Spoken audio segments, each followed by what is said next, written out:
Sir, एक नारा आजकल बहुत घूम रहा है सोशल मीडिया पर। एक रोटी भले ही कम खाओ, अपने बच्चों को जरूर पढ़ाओ। इस पर आपकी क्या समझ है? हाँ, तो वही है। अब वो क्या सोच रहे हैं? ये उनकी बात कर रहे हैं कि जो थोड़ा खाना पीना जो है, जैसा भी है उनका, उनको कह रहे हैं कि अपने खाने में कटौती करके पैसे बचाओ और उस पैसे से फीस जमा करो स्कूल में, और बच्चे को पढ़ाओ आप जरूर। मतलब खाने पीने में कटौती कर लो, अपने खाने-पीने में कटौती कर लो, बच्चे के खाने-पीने में कटौती कर लो, मगर उनको पढ़ाओ। तो ये सब मजबूरी वाले उपदेश हैं।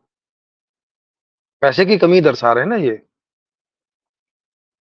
तो इस तरह के उपदेश देते हैं लोग बाग। वो ऐसा बोल रहे हैं कि खाना थोड़ा कम भी खा लोगे तो मर नहीं जाओगे, लेकिन अगर अनपढ़ रह गए तो भाई बहुत मुश्किल हो जाएगी।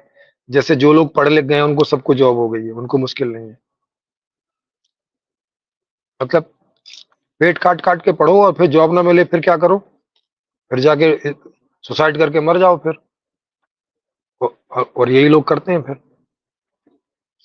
स्कूल बैग इतना भारी है बच्चों का, इतने बच्चों का वजन नहीं होता। बिल्कुल सही बात है।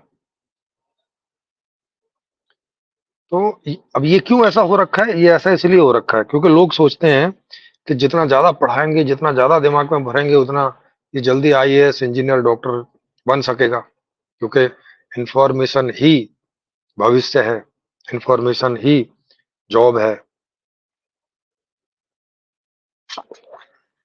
समाज को देख देख के इस तरह के चीजें निकल आती हैं और फिर उन्हें आदमी ऐसे लोगों को बोल बोल के प्रेरित करने लगते हैं।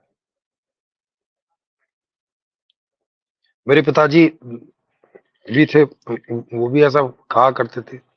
क्योंकि मेरे पिताजी के 2 एक मित्र थे, आर्मी में थे मेरे पिताजी। तो उनके वो बच्चे जो है इंजीनियर बन गए थे, सॉफ्टवेयर इंजीनियर। उस समय नेट वगैरह करके। तो वो मुझे भी कह रहे थे कि भाई इंजीनियर बन जाओ।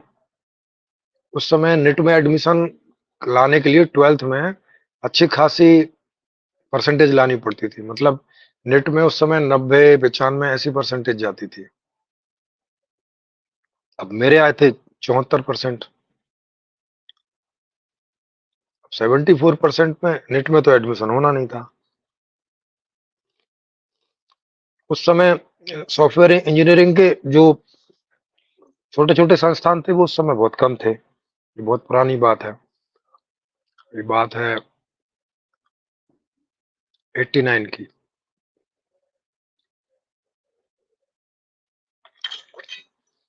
तो उस समय हमारे समय में जेट किंग हार्डवेयर में चलता था और निट सॉफ्टवेयर में चलता था। ये 2 कंपनियां थी जानी मानी, और दोनों में ही काफी अच्छी परसेंटेज जाती थी। तो हम लोगों को कहीं मौका नहीं था।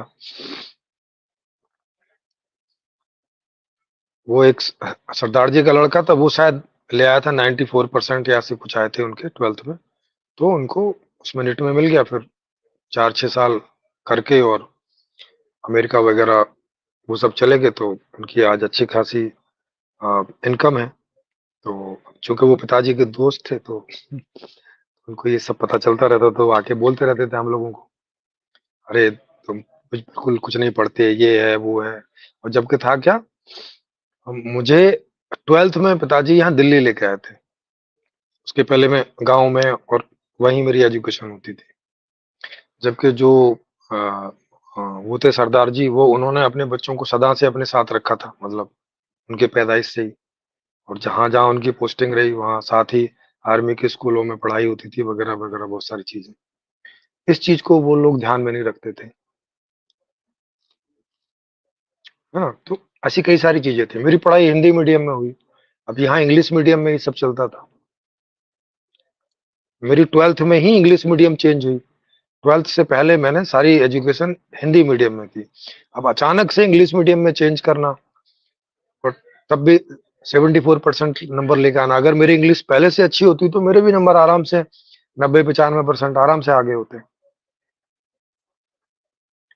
तो ये इतनी बहुत सारी चीजों को ये नहीं देखते, और बच्चों पे दबाव बनाने लगते हैं या उनको इंफीरियरिटी महसूस कराने लगते हैं उस तरह से। खैर, मेरा तो कोई जॉब वॉब करने का कोई बहुत वो भी नहीं था, इच्छा भी नहीं थी, क्योंकि मुझे मेरे जो सवाल थे ज़िंदगी के प्रति वो हल करने थे। तो मैं अगर इंजीनियर बनता भी तो भी 2-4 साल से ज़्यादा मैं नहीं करता उस जॉब को।